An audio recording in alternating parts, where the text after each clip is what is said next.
Normal naman kasi parang nakasanayan ko na yung stress na yan.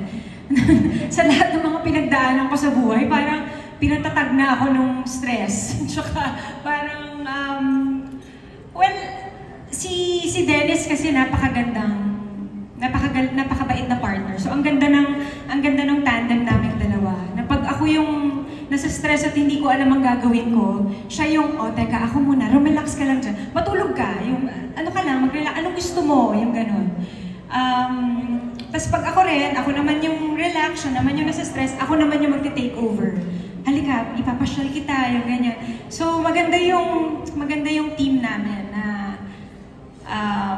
hindi namin sinasabayan yung isa't isa. Na pagka nagkakaroon kami ng problema, kahit na yung problema naming dalawa, pag nag-aaway kami, pag medyo mainit na yung ulo, hihiwalay muna kami ng kwarto.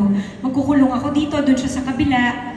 Yung gano'n. Yung alam namin kung paano siya i-handle. Siguro sa tagal na, nakatulong yung matagal na naging kami. At nakilala na namin na gusto yung isa't isa.